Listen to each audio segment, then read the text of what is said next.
Esa nueva ley del aborto que previsiblemente llegará el próximo martes al Consejo de Ministros y también la evidente degradación de las instituciones son los dos principales temas del día que vamos a tratar aquí en Dando Caña. Saludamos a los invitados que nos acompañan hoy. Julio Ariza, muy buenos días. Bueno, escuchando esta presentación, pues no son tan buenos porque ya lo vimos el otro día, ¿no? Con Luis Arroyo aquí. Es decir, hay muchas personas que piensan de esa manera, ¿no? Están obcecados, están ciegos, no quieren ver la realidad, ni siquiera la realidad biológica, y están dispuestos a negarlo hasta el final. Algunos por simplemente ceguera, otros porque hay unos intereses económicos tan bastardos, tan brutales, tan criminales, que no están dispuestos a renunciar a ellos. Entonces, es una malísima noticia cuando en Estados Unidos el Tribunal Supremo está a punto de echar atrás una vieja sentencia que consideraba el aborto como un derecho en todos los Estados Unidos y que en este momento pues, va a dejar de serlo, porque no, evidentemente el aborto no puede ser un derecho. Cuando tú proclamas el derecho al aborto estás vaciando completamente de derechos al que sí los tiene, que los tiene para nacer y para tener un proyecto vital, ¿no? Entonces, bueno, han desprotegido completamente al nasciturus. Mientras tanto vamos a proteger a la hembra del lince cuando esté embarazada de un lincito. No veo que sea fácil la aplicación de esta ley de que estabais hablando, por un punto muy concreto, porque el tema de que en los hospitales públicos se vayan a tener que practicar abortos cercena bastante el negocio de las clínicas privadas que se dedican a los abortos. Y esos son los que impuso los abortos en España y en el mundo. Con lo cual ahí va a haber un cierto conflictillo, porque no creo que estén dispuestos a perder dinero, de la misma manera que, fíjate, si han estado poco dispuestos a perder dinero, que han conseguido una ley tan nazi como que al que quiere protestar o de alguna manera hacer algo cerca de una clínica, por llamarle de alguna manera, de esos abortorios, pues ahora tendría pena de cárcel. O sea que con esta gente jugar, me parece que se puede jugar poco porque no se andan con chiquitas. El tema del aborto es una malísima noticia porque el aborto realmente, como decía don Julio, no es un derecho, el aborto no es un derecho, pero esto, igual que estamos viendo cómo se degradan todas las instituciones de la mano del Partido Socialista, de Podemos, de Bildu y de toda esta gentuza, la primera institución que deberíamos defender y que también se está atacando es la familia. O sea, esa es la base de toda nuestra sociedad, como la conocemos. Entonces, que se está atacando al Poder Judicial, que se está atacando al CNI, que se ataca a todas las instituciones y se intentan corromper, pero la institución que más se está atacando por parte del comunismo y del socialismo es a la familia. Para nuestros mayores la dependencia no llega, no se les da la libertad de elegir y se les ofrece una ley de eutanasia. A las mujeres no se las ayuda a sacar a sus hijos adelante, pero se destinan ingentes cantidades de recursos a abortar y finalmente ahora se plantea ya la aberración de que una niña de 16 años pueda abortar sin pedirle permiso siquiera a sus padres. Es el ataque a la familia, a la principal institución que conforma nuestra sociedad. Y contra eso tenemos que luchar muy abiertamente, porque es lo que se persigue.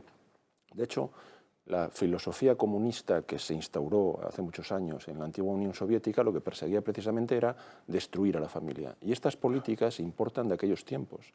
Destruyendo la familia, el comunismo consideraba que se destruía el ladrillo básico de la sociedad capitalista. Y esto es una estrategia política y tenemos que evidenciarlo socialmente.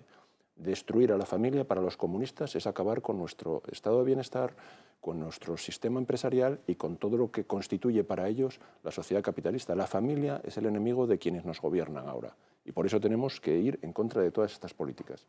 Y aquí desde esta casa vamos a seguir defendiendo a la familia como pilar básico y como principal institución. Vamos a conocer en qué consiste esa nueva ley de Irene Montero que pretende sacar adelante, que previsiblemente llegará el próximo martes al Consejo de Ministros, porque esta mañana lo ha confirmado la propia ministra de Igualdad en sede parlamentaria, pero ya a primera hora de este miércoles se filtraba el contenido íntegro de ese borrador.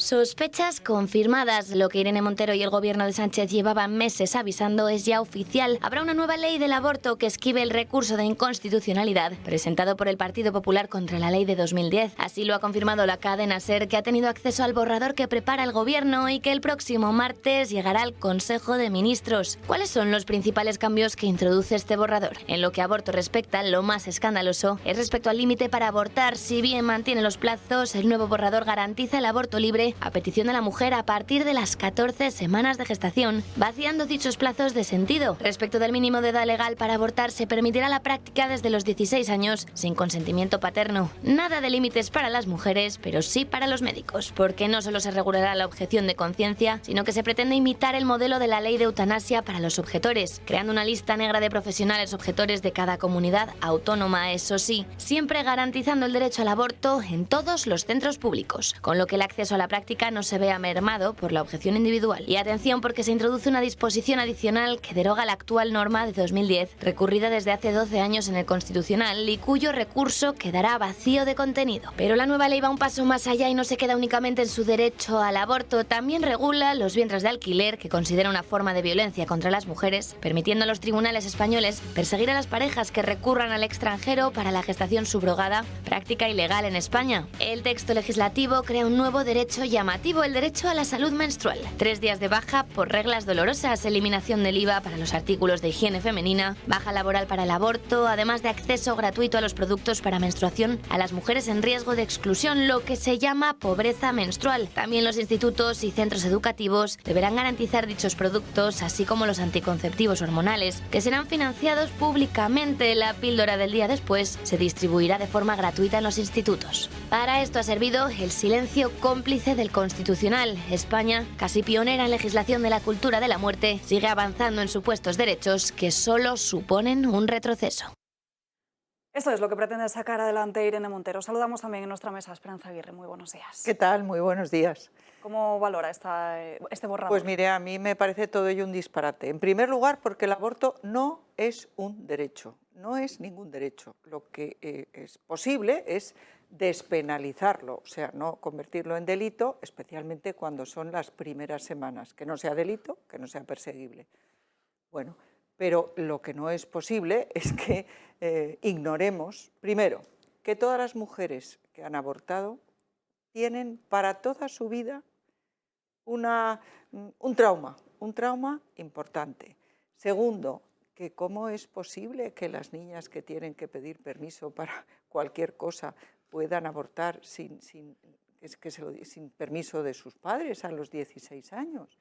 Y luego el asunto de la conciencia de los médicos. Los médicos tienen un juramento hipocrático.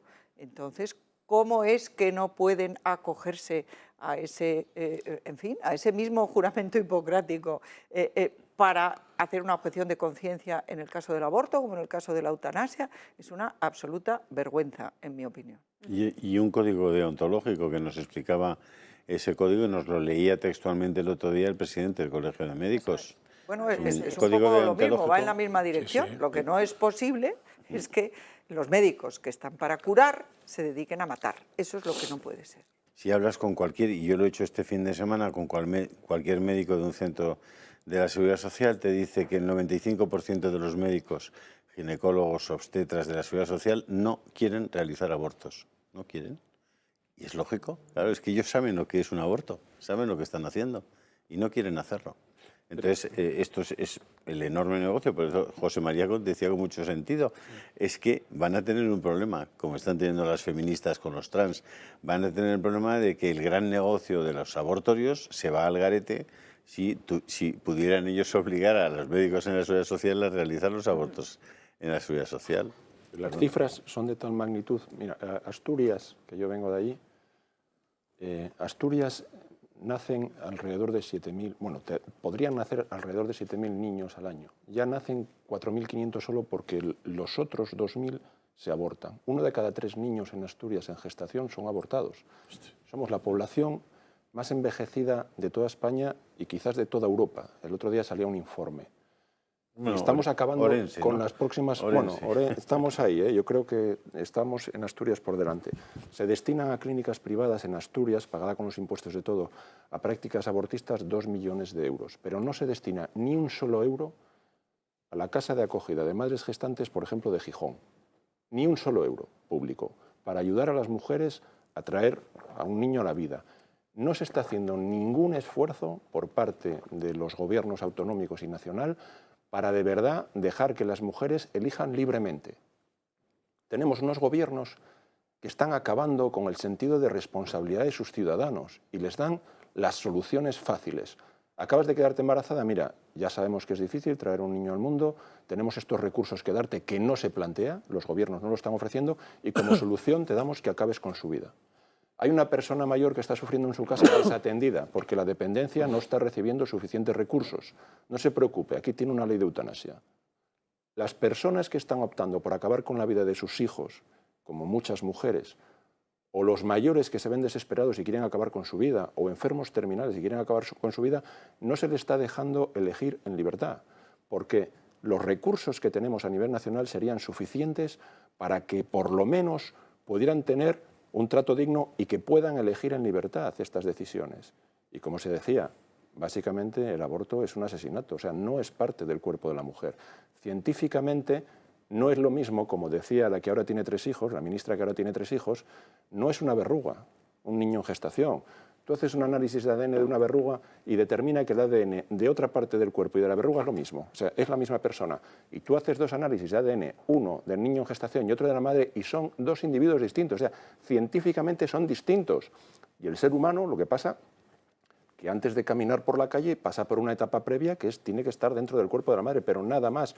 Son 2 individuos distintos. Y fuera también. Y no es un derecho, también, bueno, depende muchísimo. Bueno, Que depende, si lo sueltas al parir madre. se muere, ¿eh? No, por supuesto. Nos morimos con 18 años y nos abandona nuestra madre, o sea que imagínate. Dura más. El periodo de gestación de la especie humana es intra y fuera, y dura bastante. Intra es probablemente más bioquímico que otra cosa, pero fuera es más psicológico que otra cosa. Y las 2 piezas funcionan porque no somos animales irracionales, sino racionales. Y la parte racional no pasa por el útero, sino que pasa por ver, oír, escuchar, etcétera, el comportamiento del resto de la especie humana. Y yo pensé, y digo pensé porque he comprobado que no, que la objeción de conciencia era un tema constitucional. Y claro, es solo constitucional para la mili, para el servicio militar, pero no es constitucional para ninguna otra cosa.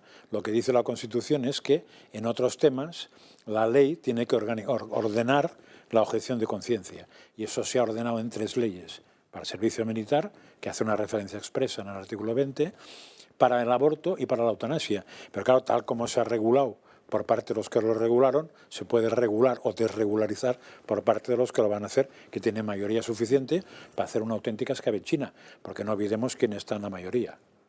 No creo que sean partidarios de ninguna vida más que la suya propia. Pero puede estar muy bien, porque una de las razones por las que ocurren muchas de las cosas que ocurren es el silencio de tanta gente. Ah, no, eso sí. Y el silencio específicamente de aquellos que tendrían más información, más formación, más responsabilidad para hablar sobre esos temas. Y esas personas, durante muchos años, han estado calladas, han estado en silencio. ¿Por qué?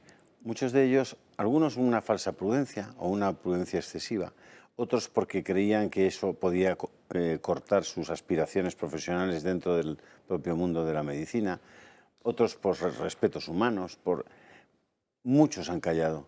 Todo esto no hubiera sido posible si los farmacéuticos, los biólogos, los obstetras, los psiquiatras, los psicólogos hubieran hablado. Si hubieran hablado, solo hubieran hablado y hubieran explicado en qué consiste esto del aborto, no estaríamos en esta situación. Entonces, quizás ha llegado el momento. Esta gente está dispuesta a ponerte contra la pared. Está dispuesta a llevarte hasta el final. Lo que están anunciando es una aberración de tal calibre. No, estoy de acuerdo contigo, no saldrá. No es posible sacarla adelante tal cual lo plantean. Pero sí que pueden llevar a la pared a los médicos. Sí, claro. Y a mí no me parece mal. Yo creo que a los médicos habrá que algún día llevarles a la pared. Solo conozco un médico en España que ha dejado la jefatura de servicio de ginecología de un hospital público porque le exigieron que pusiera en marcha un servicio de aborto en el departamento de ginecología. Y dijo, yo no, yo no lo voy a hacer. Consultó con todo el equipo, que eran 30 y tantos médicos, y solo uno dijo que podría estar eventualmente dispuesto. Todos los demás dijeron que ellos no querían practicar abortos. Y este hombre dimitió de la jefatura del servicio. No conozco más casos, pero gracias a Dios ha habido alguien que ha dado un testimonio público. Si esta ley sale adelante, es decir, estamos llegando tan lejos en las cosas, porque al final hay una sociedad que cree que el aborto está bien, o una parte de la sociedad. Hay una parte de la juventud a la que se le ha explicado que no pasa nada, a la que se le han dado elementos suficientes para que vayan a abortar sin ningún problema de conciencia, donde el bien y el mal se han borrado, se han difuminado en sus mentes. Es decir, eso no se cambia de la noche a la mañana. Ni nosotros lo vamos a cambiar, ni nadie lo va a cambiar. Y al final, quien tiene el bebé dentro es esa chica y, claro, puede hacer con él lo que quiera. Y más en una sociedad como esta. Entonces, a mí me parece que estas leyes, que, insisto, llevan al final de su radicalismo y de su crimen, yo creo que pueden despertar la conciencia al final de la gente. Porque ¿cuántos médicos de la seguridad social van a decir yo no? ¿Cuántos lo van a hacer? Yo creo que muchos. Y por eso creo que al final esa ley, que creo que es una ley nefasta, una ley injusta, tal, puede acabar teniendo indirectamente algún efecto positivo. No, lo de la rana y el agua caliente, o sea, que de golpe le pongan agua quemando. Eso es. No, eso para la gente es mucho mejor eso que no lo contrario, que es lo que nos ha llevado donde estamos. Lo que nos ha llevado donde estamos son cesiones pequeñitas, que, hombre, que son explicables y por tanto son aceptables, más o menos. Pero eso que has dicho tú de que los médicos tendrían que haber alzado la voz es en ese tema y en otros tantos temas. En el tema del sexo y el género, lo mismo. No sé qué esperan los psicólogos y los psiquiatras, porque son los que se encuentran con el problema. Y los por curas. Poner un ejemplo. Y los curas de paso, ¿no? De estos ya... Claro, por eso el otro día... Hablaría más de la conferencia episcopal, Monseñor Osoro tenía vacía... Pero hablaría más de la conferencia episcopal en la ceremonia que no de los de cierre curas. del sínodo, en Almudena, tenían prácticamente vacía la plaza. Te quedaron las sillas vacías. Iban los turistas por ahí y se sentaban en las sillas a juguetear. Tampoco sabían qué estaba pasando. ¿Pero si daban algo o qué? Pero claro, la conferencia episcopal española tiene mucha responsabilidad. Siga callada. Y muchos de los obispos, arzobispos y cardenales tienen muchísima responsabilidad y les seguimos escuchando hablar de cosas que tiene mucha menos importancia. Acuérdate de aquella frase trasladable, que no es directa, de un amigo mío en Cataluña, que decía los curas en los años 70, por miedo a ser los últimos católicos seréis los últimos comunistas. Es un ataque directo a la familia. Pues aquí es que le quitas la autoridad a los padres en una decisión que puede ser lo más importante que haya hecho una niña de 16 años. Es acabar con el núcleo familiar, con el ascendente de los padres. El problema es que esta ley, que a mi juicio es claramente anticonstitucional y seguramente será recurrida, si nos encontramos con que el Tribunal Constitucional se da la misma prisa no sé en admitirla a trámite, pero desde luego en emitir sentencia que la que se ha dado ahora, 10 años, pues vamos, daos. No hará falta porque cambia el equilibrio constitucional dentro de 2 o 3 meses, ¿no? Vas a tener mayoría de izquierdas, con lo cual ya sabes lo que pasará. De todas maneras, no todos los de izquierdas creen que el aborto mira, como en el tema es un derecho.